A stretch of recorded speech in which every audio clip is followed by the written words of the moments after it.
Hello and welcome to all the Knights of Solamnia. I'm Joe, here with me is my co-host Dan. Hello and greetings. And we've got today some more Legend of Huma. This time chapter 3 to 6. You heard correctly, I said 3 to 6, as I figured, why do only 2 chapters at a time when we could do 3? The two do the watch in the middle of the night thing where one of them will watch out. This after they discuss things such as the concept of honor and chivalry of their different cultures. Kaz is very fascinated by the Knights of Solamnia, but mostly in a combat capacity. Actual culture is not something the Minotaurs take much interest in. Their entire culture is about basically bashing each other over the head with large clubs and swords. Fun stuff. Yeah, but Kaz, though, is a very honorable individual. He also mentions that his culture are mariners and discusses how there's the Black Guard and renegade wizards who never really took the test. A crowd, or rather a mob, being desperate people who have been semi-starved, otherwise abused, and left with nothing to their name. So they're basically in a post-war area. They, in particular, don't like Minotaurs and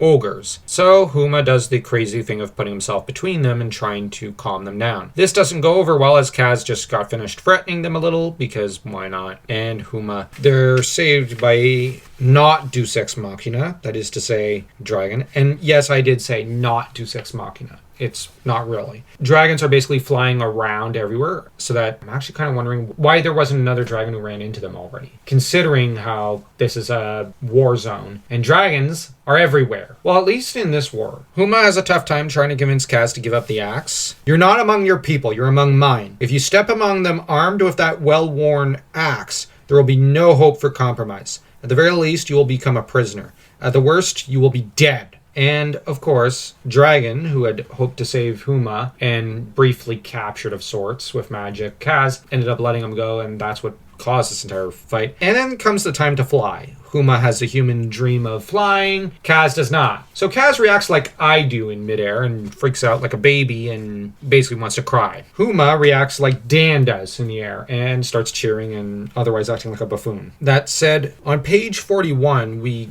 get references to the myths of the founding of the Order of the Solamnics, with Habakkuk founding the Order of the Crown, or at least giving to it its ideals. Kiri Joliffe gives the ideals of the Order of the Sword to it, and Paladin ends up creating the Order of the Rose, which were to be the elite. The trouble is that the Order of the Rose immediately became an order of royalty, when it wasn't supposed to, and this caused problems. The Order of the Rose is also obsessed with its purity of blood. That is a major issue. And Paladin never approved of that. So that we get here the idea that they have kind of corrupted what Paladin was trying to teach. But it's ultimately a fallen world, really, much like our own. The idea is that Huma ends up worrying over this and is, of course, rather upset. Thinks about the fallen nature of the order quite a bit. Group comes across a group of scouts, Krynn. He ends up having an interesting reaction over wizards on page 48,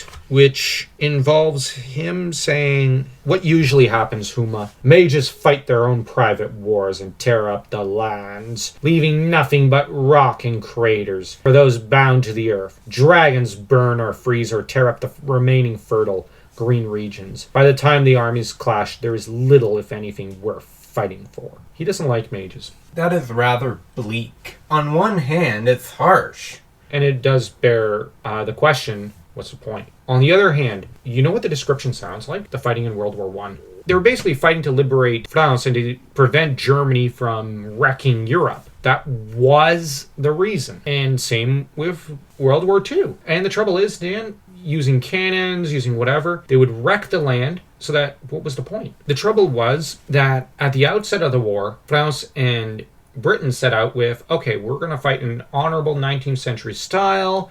We're going to be very respectful. And Germany said, let's just wreck all the historic sites. Let's just wreck all the castles, all the villages. Let's just destroy everything. Destruction, destruction, destruction. At that point, there's very little that you're fighting for in terms of the land, because you're wrecking all the farmland, you're wrecking all the castles, you're wrecking everything. What's left? It is very reminiscent of World War I and II. You've got, on the other hand, Kaz, who references Galen Dracos and Krynn. With Krynn having been the guy who was atop a black dragon who fought against Huma, who earlier in the book was told to get off the white dragon when there was a battle to be had. He chose not to, so ended up almost running Krynn through, and now you've got Huma realizing, oh shoot, the main general of the enemy army now wants me bound. So that's not good. Chapter 5 sees Huma thinking about the various orders on page 55 to 56, and we see Huma on page 53 thinking about the nature of the Solamnic order, namely the political nature of it.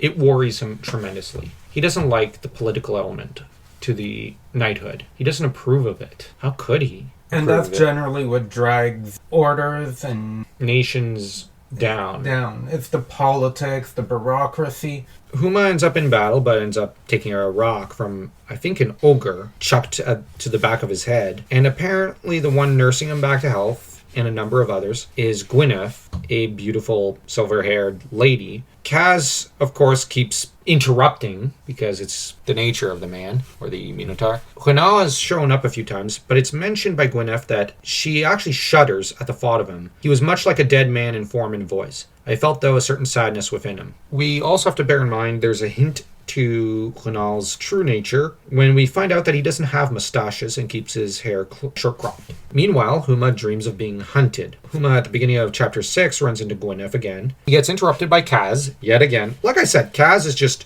oh look, Huma's about to get lucky. I better go interrupt. He is the worst wingman ever. Huma, however, is promoted to the rank of captain and feels uncomfortable because some of the guys under his command are twice his age. And Huma doesn't feel comfortable with this because he thinks of himself as very inexperienced. He lacks confidence, really. And of course, on page 74, he clashes with Krynn in an interesting way. Krynn does his usual spiel against mages, and Huma has a run-in with Magius, who tries to explain himself to Huma, if cryptically, and Krynn ends up guessing who it is, and the two clash, with Krynn saying, "You are a fool, Huma, a brave, competent knight, but you have too much humanity in you, too much trust in others.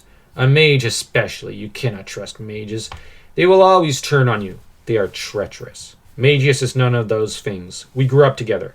He would not betray what he believed in. You will not understand until it is too late." There's that interplay similar to what happened to Raistlin. The main difference is that the Knight of Solamnia Dare, Sturm, was not as sympathetic to Raistlin until the end. Here, it's different because Huma, unlike Sturm, trusts. Yeah, because Sturm as an archetype is a shadow of Huma. It's why you can never rise to the Huma, is because he is a shadow. And I say that despite liking Sturm. I think Sturm, though, is a terribly sad character who gives in to his darkness and depression. Huma doesn't. Huma chooses light over darkness in a way. Huma believes. So even when he dies, he's going to choose to seize victory, seize the day. These are really good chapters. The writing is very tight. It reads real quick. If you enjoyed this video, don't forget to smash that like and that subscribe button to stay tuned for the next video.